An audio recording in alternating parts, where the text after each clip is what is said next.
Hi hello नमस्कार, शुभ सकाळ मंडळी. कसे आहात? आय होप तुम्ही छानच असाल. कालचा दिवस मनाप्रमाणे गेला नसेल तरी पण काही काळजी करू नका, कारण नवीन दिवस नवीन उमेद घेऊन येत असतो. तर 22 फेब्रुवारीच्या ठरलं तर मगच्या आजच्या एपिसोडमध्ये काय झालं माहिती आहे का? चला सांगते. एपिसोडची सुरुवात होते सुभेदार कुटुंबापासून. आता इकडे काल सायलीने खूप छान रांगोळी काढली होती, जिचं कौतुक पूर्ण आजीने विमलने काढली आहे असं समजून केलं होतं. आता इकडे सायली बनवतीये अर्जुनसाठी कॉफी. तर ती विचारते की मी आता यांच्यासाठी कॉफी बनवतेय तर अनायसे सगळ्यांसाठी बनवू का? पण कल्पना मात्र तिच्यावर चिडतात आणि त्या सांगतात की तू तुझं काम आटप आणि झालं की किचन आम्हाला फ्री करून दे. तुझ्या वेळेत तुझी कामं आटप, नंतर विमल आमच्यासाठी कॉफी करून देईल. बघा ना किती निष्ठुर वागतीये ना कल्पनाताई. आणि मग त्या पूर्ण आजींना सांगतात की पूर्णाई तुम्ही इथे बसा, थोड्या वेळाने विमल तुम्हाला कॉफी करून देईल. आणि त्यावर पूर्ण आजी बरं असं म्हणतात. आता अर्जुन घरी येतो आणि तो त्याच्या मम्माला आणि पूर्ण आजीला हॅलो मम्मा, हॅलो पूर्ण आजी, ऑल वेल, सगळं ठीक आहे असं विचारतो. सगळे शांत बसलेत म्हणजे सगळं व्यवस्थितच असेल अशी तो आशा करतो. आणि आता सायलीला तो सांगतो की तुम्ही वर या, मला तुझ्याशी थोडं बोलायचं आहे. त्यावर सायली हो कॉफी घेऊन येते असं बोलते. आता अर्जुन त्याच्या रूममध्ये गेल्यानंतर सायली 2 कपमध्ये कॉफी ओतते आणि त्यातला 1 कप अर्जुनसाठी असतो आणि दुसरा कप ती पूर्ण आजींसमोर नेऊन ठेवते. तिला असं वाटतं की समोर ठेवली असेल तर पूर्ण आजी त्या कॉफीचा मान ठेवतील. पण पूर्ण आजी त्या कपकडे बघून रागाने विमलला सांगतात की हा कप ठेवून दे, मला माझ्यासाठी कॉफी करून दे. ते वेळेला सायली ही रूममध्ये जात असते. तिला थोडीशी आशा असते की पूर्ण आजी कमीत कमी ती कॉफी पिणार, पण तसं काहीही होत नाही. आणि पूर्ण आजी विमलला दुसरी कॉफी करायला सांगतात आणि त्याही रूममध्ये निघून जाता आणि जाता जाता विमलला सांगून जातात की कॉफी झाली की मला माझ्या रूममध्ये आणून दे. सायलीला हे बघून फार वाईट वाटतं, पण ती काही बोलत नाही. आता इकडे रूममध्ये आल्यानंतर अर्जुन सायलीला बोलतो की मला तुमच्याशी खूप मोठं महत्त्वाचं बोल. आता सायलीला कळतं की नक्कीच मधुभाऊंच्या केसबद्दल असेल. तेव्हा सायली अर्जुनला विचारते की जोशी वकिलांनी अजून काही चुकीचं सांगितलं का मधुभाऊंना? त्यावर अर्जुन म्हणतो की तो माणूसच चुकीचा आहे. आणि मग सकाळी घडलेला प्रकार अर्जुन सायलीला समजावून सांगतो. तो सगळं सांगतो की कसा त्यांनी त्याचा पाठलाग केला आणि त्यानंतर महिपतला तो भेटायला गेला. सायलीला हे ऐकून खूपच धक्का बसतो. तर आता सायलीला कळतं की जोशी वकील हा महिपतचा माणूस आहे. तेव्हा सायली हर्ट होते आणि ती म्हणते की जोशी वकील मधुभाऊंची इतकी मोठी फसवणूक करतात आणि मधुभाऊंचा पण तुमच्यापेक्षा त्या जोशी वकिलांवर जास्त विश्वास आहे. पण असू देत, महिपत आणि जोशी वकिलांना काय करायचा तो प्लॅन करू देत. पण त्यांना माहीत नाही आहे की मधुभाऊंसमोर तुम्ही ढाल बनून उभे आहात. अर्जुनच्या डोळ्यात चमक येते की सायलीला त्याच्याबद्दल किती विश्वास. आता सायली सांगते की आपण लवकरात लवकर मधुभाऊंना जोशींचं हे सत्य सांगितलं पाहिजे. पण अर्जुन त्यावर म्हणतो की मधुभाऊ ऐकतील असं तुम्हाला वाटतं का? मग सायली म्हणते आता आपण काय करायचं? तर अर्जुन सांगतो की तुम्ही कुसुमताईला हे सगळा घडलेला प्रकार सांगा, म्हणजे जर जोशी वकिलांनी अजून काही अडकवण्याचा प्रयत्न केला मधुभाऊंना तर त्या सांभाळून घेतील. हे ऐकून सायली कुसुमताईंना फोन करते.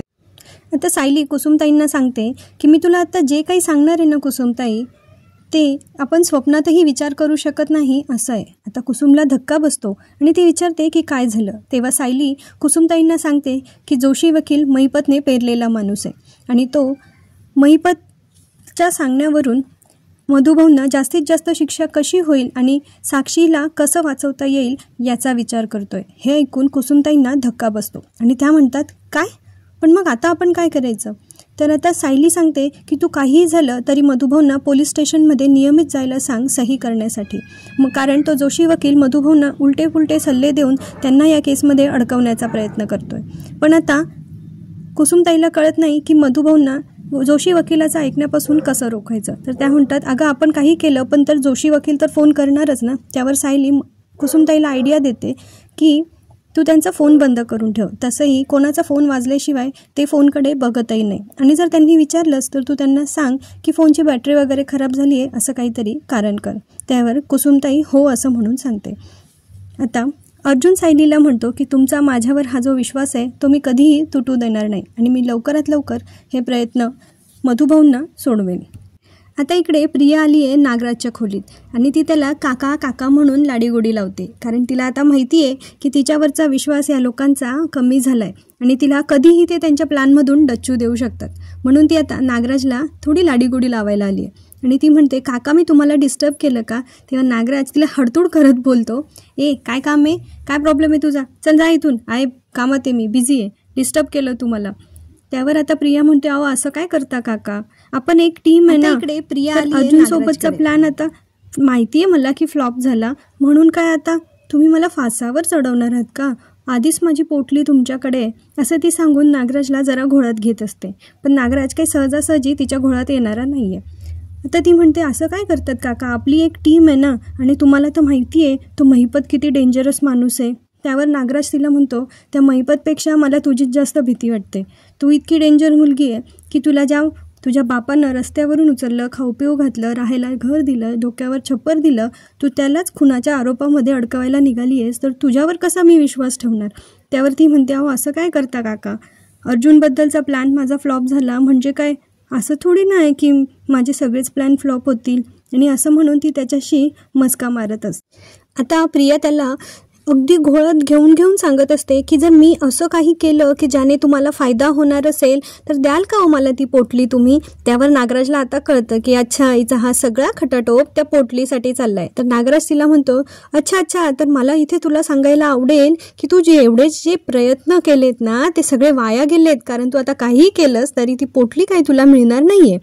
त्यावर आता प्रिया त्यांना म्हणते, अहो असं काय करता, बघा ना मी काहीतरी असा प्लॅन आहे ना माझ्याकडे, पण तो मी तुम्हाला आत्ता नाही सांगणार आहे. त्यावर नागराज म्हणता, म्हणजे तुझ्याकडे काहीच प्लॅन नाही आहे. त्या अर्जुनशी पण लग्न करताना तू अशाच बाता मारत होतीस की मी अर्जुनशी लग्न करणार आहे, आणि शेवटी काय झालं, अगं तुझ्या हातात नारळ होतं, नारळ, असं सांगून तो त्या प्रियाला अजून डिवचत असतो. त्यावर आता प्रिया मनातल्या मनात म्हणते की नाही, एक दिवस अश्विनच्या नावाचं मंगळसूत्र घालून तुमच्या समोर आली आणि तुम्हाला धक्का दिला ना तर बघा. तर आता नागराज तिच्या डोळ्यासमोर चुटकी वाजवतो आणि तिला भानावर आणत म्हणतो, काय चाललंय तुझं, जा आता, चल निघ इथून. आता तो प्रियाला हकलवून लावतो एक प्रकारे. पण सध्या प्रियाचं असं झालंय की धोबी का कुत्ता ना घर का ना घाटका, तिला कुठलाच मान नाही आहे, ना इकडे ना तिकडे. ती स्वतःचे खयाली पुलाव सजवून काहीतरी तिचं आयुष्य जगते. पण आता ती काहीतरी सुभेदारांच्या घरी बॉम्ब फोडू शकते भविष्यात, यात मला शंका वाटत नाही आहे. बहुतेक ती अश्विनशी लग्न आता ती डायरेक्ट लग्न करून घरी येते की मग घरच्यांच्या परवानगीने त्यांचं लग्न होणार आहे, हे बघणं पुढे मनोरंजक ठरणार आहे. आता इकडे सायलीला काळजी वाटते आहे की मधुभाऊंचं आता कसं होणार. ती विचार करत असते की आपण आता पुढे काय करायचं. ती अर्जुनशी याबाबतीत बोलते की आता कसं करायचं. त्यावर अर्जुन म्हणतो की थांबा, आधी माझ्या प्लॅनला सुरुवात तर होऊ द्या. आणि आता अर्जुन डिरेक्टली चैतन्याला फोन करतो आणि त्याला सांगतो की आपले ते खबरी आहेत ना प्रशांत, आणि त्यावर चैतन्य म्हणतो, सिद्धेश. अर्जुन म्हणतो, हो, त्यांना बोलवून घे, त्यांच्याशी आपण थोडं बोलूयात, या केसबद्दल मला त्यांच्याशी बोलायचं आहे. त्यावर चैतन्य हो म्हणून सांगतो. आता सायलीला असं वाटतं की हे दोघं वकील आहेत. तर सायली त्यांना विचारते, तुम्ही कोणाबद्दल बोलत होतात, ही जी 2 नावं तुम्ही घेतली ते वकील आहेत का. तर अर्जुन त्यांना सांगतो की वकिलांचे असे काही खबरी असतात, जे अशी माणसं जी वेळ आली तर कोर्टात अशी साक्ष देतात जी खरी वाटते, आणि त्यामुळे आम्ही केस जिंकू शकतो किंवा योग्य व्यक्तीच्या बाजूने केस लढवू शकतो. सायलीला ते पटतं. आता प्रियाचा प्लॅन नंबर 2. पहिले तर तिने नागराजकडून पोटली मिळवण्याचा प्रयत्न केला, पण त्यात तिला काही यश मिळालं नाही. आता ती गेली आहे प्रतिमाकडे तिचा पुढचा प्लॅन वर्क करण्यासाठी, प्रतिमाला मस्का मारायला. आता ती प्रतिमाला सांगत असते की बघ ना, ते लग्नाचं असं झाल्यापासून आपण तिकडे सुभेदारांशी पूर्ण आजीकडे काही कॉन्टॅक्टच नाही केला. कसे असतील का ते सगळे, बघ ना, बाबांनी तुला तिकडे जायला परवानगी दिली आहे ना, तर आपण जाऊया का त्यांना भेटायला. त्यावर प्रतिमा म्हणते, अगं तुझ्या बाबांनी मला परवानगी दिली आहे, तुला नाही. त्यावर आता प्रिया म्हणते की अगं एकदा भेटलं तर काय होणार आहे, बाबा थोडी ना काही बोलणार आहे, चल ना आपण तिकडे जाऊया. त्यावर आता प्रतिमाला जरा शंका येते की ही मगाशी एवढी चिडचिड करत होती आणि आता ती किती गोड बोलतीये माझ्याशी. प्रतिमाला थोडा प्रियाचा डाऊट येतो, पण तिला अजून काही कळत नाहीये की प्रिया नेमकी कशी मुलगी येते. आता ती तिला सांगते की आपण जाऊयात, पण आत्ता नको, 2-3 दिवसांनी जाऊया. त्यावर प्रिया एकदम चटकन बोलते, 2-3 दिवसांनी मग. त्यावर आता प्रतिमा जरा तिच्याकडे बघून शॉक होते की हिला एवढं काय झालंय 2-3 दिवसांनी म्हटल्यावर. त्यावर प्रिया म्हणते, अगं पण मग ते रागवले तर अजून त्यांचा राग वाढेल ना, आपण उद्याच जाऊया का. त्यावर प्रतिमा म्हणते की ते माझ्यावर आता सध्या चिडलेत, आता गेलेलं बरं दिसणार नाही, 2-3 दिवसांनी जरा त्यांचा राग शांत झाला की मग आपण जाऊया. त्यावर आता प्रिया खूप इन्सिस्ट करत असते प्रतिमाला की आपण तिकडे जाऊया, आपले नातेसंबंध टिकवायचे आहेत वगैरे वगैरे. प्रतिमाला एका बाबतीत तिचं असं वाटतंय की ठीक आहे हिला नातीसंबंध जोडून ठेवायचे, पण दुसऱ्या बाजूला ती जी जबरदस्ती करते ना ती कुठेतरी प्रतिमाला खटकते असं मला वाटतंय. आपला प्लॅन सक्सेसफुल झाला आहे आणि आपण प्रतिमाला बाटलीत उतरवलं आहे अशा विचाराने आता प्रिया खुश होते. आता इकडे सकाळ होते आणि अर्जुन ऑफिसला जायला निघतो. अर्जुन त्याची तयारी करत असतो, जी बाकीची तयारी सायलीने करून ठेवलेली असते. आता ती त्याचा एकही सेकंद वाया जाऊ देत नाही आणि त्याला जे हवं ते न मागता त्याच्या हातात आणून देत असते. त्याचं वॉलेट, त्याचा रुमाल, त्याच्यासाठी कंगवा. तर अर्जुन म्हणतो, अरे वा, आज तर तुम्ही मला मिसेस सायली अशी हाकही मारू देत नाही आहे, सगळं अगदी हातात मिळतं आहे माझ्या. तेव्हा सायली म्हणते, हो, आज मी तुमचा एकही सेकंद वाया जाऊ देणार नाही आहे, कारण तुम्ही मधुभाऊंची एवढी मदत करताय म्हणून. तर अर्जुन म्हणतो, अच्छा, म्हणजे हे सगळं मी मधुभाऊंची मदत करतोय म्हणून चाललंय. तर मग सायली म्हणते, विसरलात का, आपलं लग्न त्यासाठीच झालंय. त्यावर अर्जुन म्हणतो की अहो, ते पहिलं लग्न, दुसऱ्यांदा लग्न केलं ते कशामुळे झालंय. तर आता सायली जरा प्रेमाने असं म्हणते, कशामुळे बरं, मला नाही आठवत. मग अर्जुन आता सायलीला जवळ घेत असतो, पण ती त्याच्यापासून लांब पळून जाते. आता अर्जुन सायलीच्या पुन्हा जवळ येत तिला I love you Mrs Sayali असं म्हणतो. आता त्यांचं ठरलं तर मगचं ते रोमॅन्टिक टायटल सॉन्ग सुरू होतं. ठरलं तर मग ठरलं. वा वा वा, हे गाणं मला फार आवडतं. तुम्हाला आवडतं की नाही कमेंट बॉक्समध्ये नक्की सांगा. आता सायली पुन्हा स्वतःला त्याच्या मिठीतून सोडवते आणि मग ती बाजूला उभी असते. त्यावर आता अर्जुन तिला म्हणतो की आता मला वेळ नाही आहे, घाई होते, म्हणून आता संध्याकाळी आलो की बघतो तुम्हाला, मग जस्ट यू अँड मी, तुम्ही आणि मी. पण तुम्ही पण आता खाली जी पहिल्या मजल्यावर जी माणसं राहतात त्यांच्यापासून जपून राहा, ती फार डेंजरस आहे. तर सायलीला आता त्याचा राग येतो आणि ती म्हणते की माझ्या माणसांना काही बोलायचं नाही. आता तिचा ओरडा खाल्ल्यानंतर अर्जुन म्हणतो की आता मला फ्रेश वाटतंय आणि एनर्जी मिळते. अजून थोडी एनर्जी मिळाली असती तर सायली म्हणते, अच्छा, एनर्जी हवी आहे का तुम्हाला, या मग बसा. आणि ती अर्जुनला नाश्ता करायला सांगते. तेव्हा अर्जुन तिला सांगतो, बसाव मिसेस सायली तुम्ही इथे माझ्याजवळ. आणि आता दोघंही एकमेकांना एक एक घास भरवत नाश्ता करताय. त्यांच्या दोघातले हे रोमॅन्टिक सीन हळूहळू ते आपल्याला दाखवत आहे, ज्याच्यामुळे स्ट्रेसफुल जे वातावरण आहे सध्या सिरियलमधलं ते जाणवत नाही आहे. आणि म्हणूनच ठरलं तर मग आता TRPच्या रेसमध्ये खूप पुढे निघून गेली आहे. आता इथे ठरल्याप्रमाणे कुसुमताई गेली आहे मधुभाऊंना मस्का मारायला. आता मधुभाऊंना त्यांनी सकाळचा नाश्ता दिला आहे आणि नंतर मग त्या सांगतात की चला मधुभाऊ पटापट नाश्ता करून घ्या, मग आपल्याला पोलीस स्टेशनला जायचं आहे. तर मधुभाऊ म्हणतात, इथे माझे पाय आखडलेत, नाही तुझं काय चाललं आहे, पण जोशी वकिलांनी नाही सांगितलं आहे ना सध्या पोलीस स्टेशनला जायला, मग कशाला उगाच जायचं. तर आता कुसुमताई म्हणतात की अहो, ते काल सांगितलं होतं ना. तर मधुभाऊ म्हणतात, अगं काल आणि आज काय फरक आहे, त्यांनी सांगितलं तर होतं ना. पण कुसुमताई म्हणतात की काय हरकत आहे, आपण जाऊन आलो पोलीस स्टेशनला, तर त्यांनी सांगितलं होतं ना काल जायला, तर आजही सांगितलं असेल. तर मधुभाऊ म्हणतात की त्यांचा तर मला फोन नाही आला. तर कुसुमताई म्हणतात, ते किती बिझी असतात माहिती आहे ना तुम्हाला, एक तर कालच किती चिडल्यासारखे बोलत होते, रोज रोज कशाला फोन करायला पाहिजे त्यांनी. आणि तसंही तुमचंही तेवढं फिरणं होईल पोलीस स्टेशनपर्यंत, तुमच्याही पायांना बरं वाटेल, असं सांगून कुसुमताई त्यांना मस्का मारत असते. आणि मधुभाऊ त्यावर राजी पण होतात. मनापणा कुसुमताईला मधुभाऊंना बरोबर गुंडाळता येतं, कारण त्यांना माहिती आहे इमोशनली त्यांना कसं हँडल करायचं. आता इथे महिपतचे प्यादे जोशी वकील मधुभाऊंना सारखं फोन करतायत, कारण त्यांना त्यांचं प्लॅनिंग वर्क करायचं आहे ना. आणि महिपतने तर त्यांना धमकी दिली, हात कापू की पाय कापू, म्हणून ते टेन्शनमध्ये. पण कुसुमताईंनी त्यांचा फोन बंद करून ठेवला आहे, त्यामुळे जोशी वकिलांना काही त्यांच्याशी कॉन्टॅक्ट करता येत नाही आहे. आता इकडे प्रिया घरातल्या एकेकाला मस्का मारणं तिचं चाललं आहे. नागराजकडून पोटली घ्यायची आहे, प्रतिमाला पण तिच्या चिकनी चोपडी गोष्टींमध्ये अडकवायचं आहे. आणि इकडे आता ती रविराजकडे आली. आता तिने आवाज दिलाय बाबा म्हणून. तर रविराज तिला म्हणतात, या आता काय चिडचिड करायची आमच्यावर. तेव्हा प्रिया म्हणते, असं काय करता हो बाबा, अहो सध्या माझी मनस्थितीच अशी आहे ना की मला माझा राग कंट्रोलच करता येत नाही आहे. त्यावर रविराजलाही तिचं म्हणणं पटतं.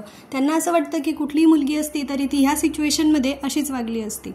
रविराज आता तिला समजावतात की तुझं म्हणणं बरोबर आहे, पण तू आता स्वतःच्या रागाला आवर घातलं पाहिजे आणि यातून बाहेर पडलं पाहिजे. त्यावर आता प्रिया म्हणते की हो बाबा, मी आता या सगळ्यातून बाहेर पडायचा विचार केला आहे आणि त्यासाठीच मला तुमच्याशी बोलायचं आहे. आमच्या कॉलेजमध्ये हुशार विद्यार्थ्यांसाठी इंटर्नशिपची संधी आली आहे आणि एका चांगल्या डिझायनरकडे मला काम करायची संधी मिळते. पगार जास्त नसणारे, पैसे फार नाही मिळणार, पण मला मन रमून राहण्यासाठी त्याचा खूप उपयोग होईल. आणि रविराजला आता असं वाटतं की खरंच ही जर बाहेर पडली तर नक्कीच अर्जुनच्या बाबतीत ती थोडीशी रिलॅक्स होईल, तिला अर्जुनची जरा आठवण येणं बंद होईल. पण आता त्याला काय माहिती की प्रिया आता नेक्स्ट प्लॅनच्या तयारीत आहे. तर आता प्रिया म्हणते पण त्यासाठी मला रोज बाहेर जावं लागेल. आता रविराज सरांनी तिला काहीही विचारलं नाही आहे की तू कुठे जॉब करणार आहेस काय, फक्त त्यांनी सांगितलं की कर ना बाळा, म्हणजे त्यांचा तिच्यावर आंधळा विश्वास आहे. अर्थात असणार आहे, एवढे वर्ष ती त्यांच्यापासून लांब राहिली आहे म्हणून प्रतिमा आणि रविराज यांना वाटत असेल की तिचं मन दुखवायचं नाही आणि त्यांना तिचे हे गुण माहिती नाही आहेत ना बाकीचे, त्याच्यामुळे ते तिच्यावर आंधळा विश्वास ठेवून आहेत. तर त्यावर आता रविराज म्हणतात की जा ना बाळा, तू बाहेर जा, बाहेर पड, आणि शेवटी अनुभवापेक्षा मोठा गुरु नसतो असं ते तिला सगळं समजवतात आणि तिला ती नोकरी करण्याची परवानगी देतात. आता ह्या नोकरीचं काय नाटक असणार आहे, ह्या निमित्ताने प्रिया काय रंग उधळणारे बाहेर जाऊन देव जाणे. आता प्रिया रविराजला थँक्यू म्हणून तिथून निघून जाते आणि रविराज ह्या विचाराने खुश असतात की प्रिया आता ह्या सगळ्यातून लवकर बाहेर पडेल. इकडे अर्जुनच्या ऑफिसमध्ये अर्जुनने त्याचे ते 2 खबरी जे होते प्रशांत आणि सिद्धेश त्यांना बोलवलंय आणि चैतन्य, अर्जुन आणि ते 2 खबरी असे 4 जण मिळून मीटिंग करत असतात. आता ते 4 मिळून इकडे मीटिंग करताय आणि अर्जुन त्यांना प्लॅन समजावून सांगतोय की अर्जुन असं सांगतोय की सिद्धेश आणि मी त्या एका हॉटेलमध्ये किंवा कुठेतरी आपण भेटूया आणि तिथे मी आणि सिद्धेश एका टेबलवर असू आणि प्रशांत आणि जोशी वकील एका टेबलवर असेल आणि तिथे मी सिद्धेशशी असं डिस्कस करेल की मला एखादी इल्लीगल प्रॉपर्टी आहे ती विकत घ्यायची आणि त्यासाठी सिद्धेश मला मदत करायला हवी. तर त्यावर इकडे एक वकील म्हणतात की हे कसं शक्य, त्यांना कसा विश्वास बसेल की तुम्ही इतकं प्रामाणिकपणे काम करताय आणि तुम्ही ही इल्लीगल प्रॉपर्टीमध्ये इंटरेस्टेड आहात ते. अर्जुन म्हणतो गुड क्वेश्चन, पण हे सगळं तुम्ही माझ्यावर सोडा, त्याला कसं पटवून द्यायचं ते मी बघतो, तुम्ही फक्त आपल्या ठरलेल्या प्लॅनप्रमाणे तो एक्झिक्यूट कसा होईल याकडे लक्ष द्या. ते आता ओके म्हणून निघून जातात आणि मग चैतन्य अर्जुनला म्हणतो की हा प्लॅन आपला वर्क झालाच पाहिजे आणि त्यावर अर्जुनही होकार देतो. आता पुढे ते एका हॉटेलमध्ये भेटतात जिथे ठरल्याप्रमाणे प्रशांत जोशी वकिलांना घेऊन पोहोचतो आणि सिद्धेश अर्जुनसोबत तिथे पोहोचतात. आता त्यांनी एक खोटी केस बनवली आहे आणि ती खोटी केस वकील प्रशांत घेऊन पोहोचतात जोशी वकिलाकडे आणि ते सांगतात अहो आमची एक वडिलोपार्जित प्रॉपर्टी हो जिच्यावर माझा हक्क आहे, पण माझा चुलत भाऊ ती माझी घेणार आहे ती प्रॉपर्टी आणि म्हणून मला ती केस तुम्हाला द्यायची आहे आणि ती केस आपल्याला जिंकवायची आहे. त्यावर जोशी वकील म्हणतात अहो घेईन ना तुमची केस, लढेल मी, वडिलोपार्जित आहे ना प्रॉपर्टी, मग करून देईल तुमचं काम. आणि तितक्यात अर्जुन सिद्धेशला घेऊन तिथे पोहोचतो. आता सिद्धेश वकिलांशी अर्जुन बोलत असतो की आपली एक इल्लीगल प्रॉपर्टी आहे जी मला विकायची आहे. आता जोशी वकिलाला अर्जुनचा आवाज येतो, तो मागे वळून बघतो तर खरंच अर्जुन सुभेदार असतो. त्याला असं वाटतं की अर्जुन सुभेदारला इल्लीगल प्रॉपर्टी विकायची आहे, चला आता याला अडकवण्याचा आयता चान्स आपल्याला मिळाला आहे असं जोशी वकील मनातल्या मनात विचार करतात आणि ते ताबडतोब बाहेर जाऊन महिपतला फोन करतात आणि सांगतात की माझ्याकडे एक धमाकेदार बातमी आहे. त्यावर महिपत म्हणतो की तुझी बातमी किती धमाकेदार आहे हे मी ठरवेल, आधी तू बातमी सांग. आता जोशी वकील सांगतात की अर्जुनची एक इल्लीगल प्रॉपर्टी आणि ती त्याला विकायची आहे. जर ही बातमी मार्केटमध्ये पसरली तर अर्जुन सुभेदारचं लायसन्स कॅन्सल होऊ शकतं. आणि आता महिपत त्यावर म्हणतो मला माहिती येते, तू जास्त शिकवू नको, तू पटकन ॲड्रेस पाठव, मी तिथे पोहोचतो. आणि आता जोशी वकील बोलल्यानंतर परत तिकडे हॉटेलमध्ये येऊन बसतात. त्या अर्जुनने सिद्धेशला जायला सांगितलंय. अर्जुन तिथे तर राहून पुढचा प्लॅन ते एक्झिक्यूट करणार आहेत. इथे आता आजचा भाग संपतो. आता पुढच्या भागात त्यांनी आपल्याला दाखवलंय की महिपत तिथे पोहोचणार आहे आणि अर्जुनच्या हाती तो पुरावा लागणार आहे. तो पुरावा तो मधुभाऊंना दाखवणार आहे. आता या पुराव्यावर मधुभाऊ आत्ता तरी विश्वास ठेवतील का आणि ते अर्जुनला त्यांची केस लढायला देतील का हे पाहणं मनोरंजक ठरणार आहे. तर भेटूया पुढच्या भागात. तोपर्यंत आपली आणि आपल्या प्रियजनांची काळजी घ्या. धन्यवाद.